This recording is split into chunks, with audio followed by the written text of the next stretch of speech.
Oh my goodness. Oh my goodness. Okay, y'all. So I had to redo this video because I just deleted it because it just came to me like I just could have put this onto YouTube. So it's like I could have downloaded it and put it on YouTube, and I didn't. So this is the book I write on racial healing, and it's called "And On the Way We Go: A Racial Healing Guide." And it was just because I saw. Like, I read the one book and I, like, tore it up. Like, I was just like, nah, that's not true. Like, it's true, but it's not true. You know what I'm saying? It's, like, coming from a person that really needed to heal. Like, it's like you have to realize that you were not healed when you were writing this book. So, the one thing that offended me was just, like, this is, like, a timeline of what white people do.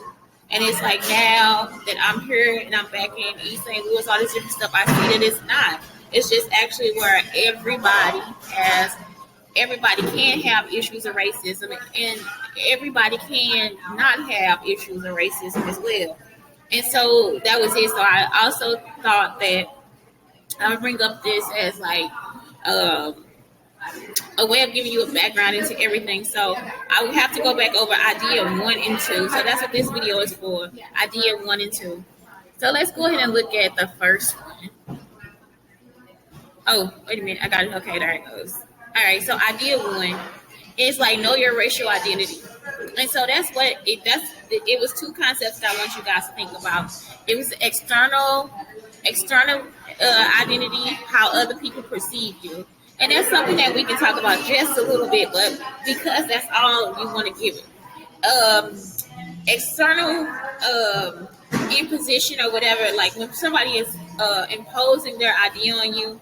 I did the video and I was telling them how hurt I was because it's like everything that I've been going through now is because people think I'm too dark to be Jewish, or a black person can't be Jewish, or it's just always been something, you know what I'm saying, or I cannot call myself Jewish because I'm black, or, you know what I'm saying, it was just like people go through my stuff and it's like they want me to then therefore act as if I am them, like because I came from East St. Louis, like I'm supposed to grow up in the culture that they grew up in St. Louis, or that I'm ghetto, or I have to be this way, and I'm a very well-traveled person.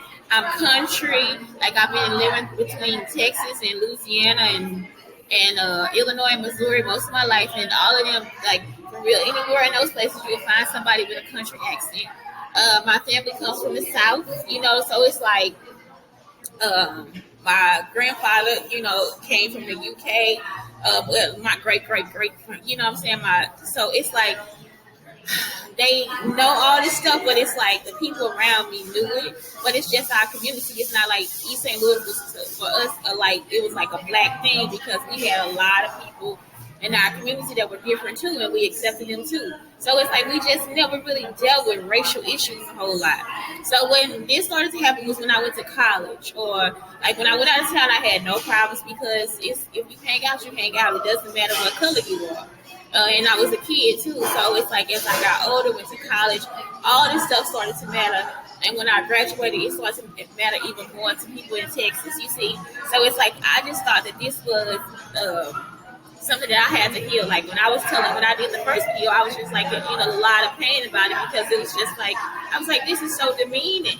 You know, for you to think that I have to be like you in order for you to see this information about me. Now you think that I therefore have to be a certain type of ghetto, a certain type of this, a certain type of that. And it's like, honey, I'm not even all black.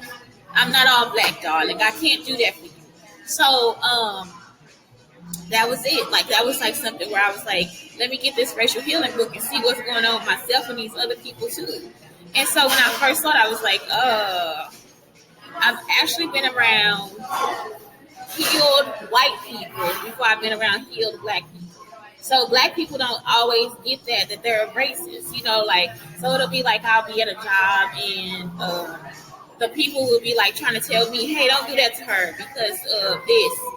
I tell this story about a Texas teacher. She was like, no, I'll talk to her for you. And it was because the girl was having like behavior issues with her.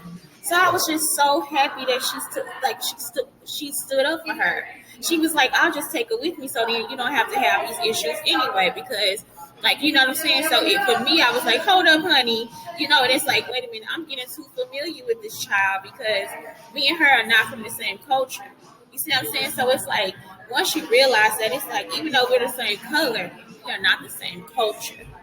And so it's like I can't speak to her that way. And in what world did I speak like that anyway?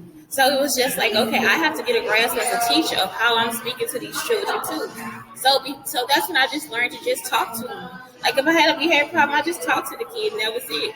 So that was something that taught me something too. So it's like a lot of people will be thinking, well, I did start teaching when I was like in school, like in grade school, and it was like we had, like I said, at Morrison, it was just like we were a community, like we had no issues, and it was like, again, all black school, right? And we would have to be like the substitute teacher, all this different stuff. We go around, help kids learn all these different things, right? So we know how to teach, like we know how to teach little lessons. So as time went on, like I became a nanny, you know what I'm saying, all this different stuff. So it's like we know how to teach people, but that was something that I never had to deal with. You know, I never had to deal with behavior. So that was my first time dealing with behavior in Texas, and that woman taught me a big lesson. It's like always be on the side of the student. In urban Texas, I learned so much stuff. I also learned don't have a desk. You know, I put that into my classroom. I implemented a lot of things from substitute teaching in urban Texas, Carrollton Farmers Branch, all that different stuff. So even though I started with the basis of everything in Illinois and Missouri, when I got to Texas, it was just like something, because it was like multicultural and all this different stuff. I was like, I had to actually check myself too. So that's it. That's like I couldn't impose my idea of what this girl was like because I had no idea what she was like. She just got smart with me one time. And my worst student ended up being a little white girl. I gave her my pencil, y'all. I gave her my pencil, like one of my click pencils. She just sat there and just took all of the lead out of the pencil. You understand what I'm saying? It's like the worst student. Like you would think, oh my gosh, she's such a sweet child. Nope. The worst student, worse than the girl was in any fashion. Or you see what I'm saying? It just had nothing to do with color or anything. It was just their personality. So that's it. So now it's like I couldn't impose my idea on them either way. I can't look at their color and say who they're gonna be like or what they're gonna do or how they're gonna react or behave. I started having a lot of issues with Louisiana children when they had the floods and stuff. It made me stop substitute teaching. I was so happy to get a job as a teacher because I really did not like that. It was like the Louisiana children would just come in and want to attack a white child. And it's like, wait a minute, you can't do that. You know, so it's like it's a lot of stuff where you just like, wait a minute, that's not right. Like because the person is white does not mean that they are inferior to you. So I just dealt with a lot of that. So it's like you can't externally impose something on somebody and then think they're going to be a certain way, whether they're going to be good or bad. You have to actually try to get to know the people. And so the way to racially heal, or the way to help these people heal themselves, is to start to actually identify what they are internally, because that is what's stable. I also talked about like environment too, like for environment that you grow up in. Like if one person grows up in the Caribbean and they have to go to the grocery store, as opposed to a person that might just grow up in the city. So in the city, we usually are single. We have like a husband or a wife. We usually don't keep our kids in the city. By that time, we try to move to the suburbs or something like that. As opposed to a person in the Caribbean, they might live in a house with all their cousins, their family. Their other family might live next door. They probably closer to their neighbors, whatever. You see what I'm saying? So if they both go to the store to get butter, the person in the city is going to get just enough until they can go back and get some more because they probably live right by the grocery store. The person in the Caribbean might go and get a tub of butter and share it with the people. And you know what I'm saying? And then next week, somebody else might come. In a couple of days, somebody else might bring them some butter back to you. So that was something else I talked about. It's like that's something that can change. Your environment can change. But knowing yourself is not, that's something that's not going to change. Like, it's like these things about your personality, about your body type, what you eat, all this stuff, sometimes it just never changes. So let's go over it. So when I looked at that, I was like, okay, let's look at racial identity. I already talked about that. So it's like when you're looking at what's internal, that is what it is that's going to make you understand who you are. Then once you understand who you are, you get a better grasp on how you feel about other people. So even though this girl had me like, what? Who are you talking to? You know, it's like the feeling that I had was like, I can't handle this, right? So it's this feeling of insecurity. So in order for me to get over the insecurity, I had to actually recognize that that's what I felt. Like I felt insecurity at that moment because I had never had a behavior problem like that. So it's like once I recognize that, it's like, okay, what is my problem? So now I think about it, and it's like, okay, I never had a behavior issue. I also felt that I was like, that she should have did what I said just because I'm a black woman. I'm an older black woman, and it's like I don't even look older than them. At that point, y'all, I was still getting asked for a pass in the hallway by other teachers at the high school because they thought I was a high school student. Like, no joke. So it's like this girl is looking at me like this young person is trying to tell me what to do, and I'm not about to do it. You see what I'm saying? And what if she got a sister at home my age? She's still not going to do it. It's like the disrespect is already there. So that was something I had to look at too. So it's like I went through this entire thing of Adlerian therapy or knowing myself. And the first thing is I had to admit that I had a problem. I couldn't stand there and just, oh, she gonna do what I say. She gonna say ma'am and no ma'am. And it's like, nope, can't do that. You have to get over your own issue first. And that taught me a lot about how to teach in the classroom too. Get over my own issues and then that'll help me. That's why I started trying to write the letters to do the research, like to help other people by helping children. So you help the child. You see what I'm saying? So you got to stop the jealousy, the hatred, all this different stuff. You have to actually look at yourself. And so that was the core of whatever happened. So it's like if you don't know yourself, you won't be able to look at yourself under a good eye. Like you actually be mad, like at any time somebody said, "No, you jealous." You acting a little jealous to her. Instead of you saying, "Well, yeah, I am acting a little jealous. Maybe I need to figure it out."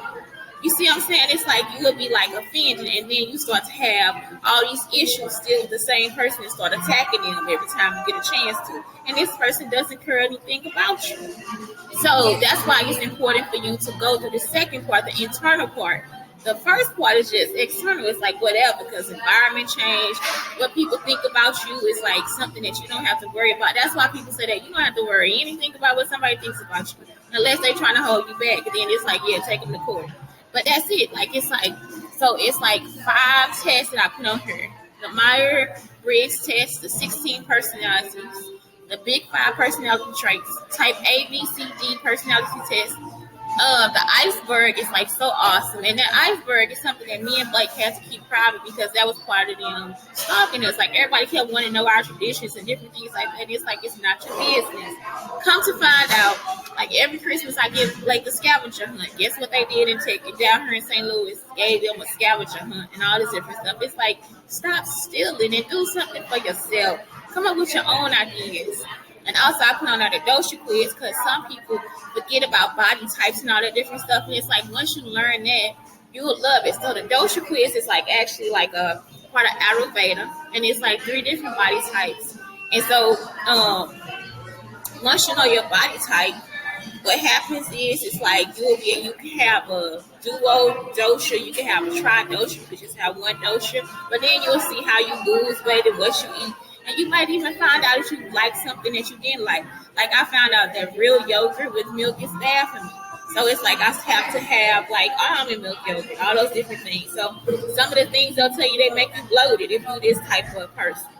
And so it's like the coolest thing about it is it actually shows you what you really like. Like you'll be like, oh my God, that is what I like. That is what I like to eat. So that's it.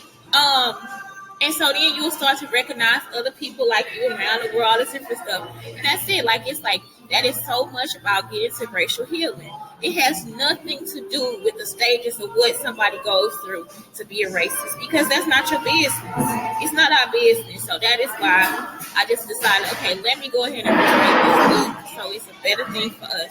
And that's it. Like, it is like, so that was the first 2 chapters, and it's just something that you can first get into. It's just go ahead and try to take those personality tests.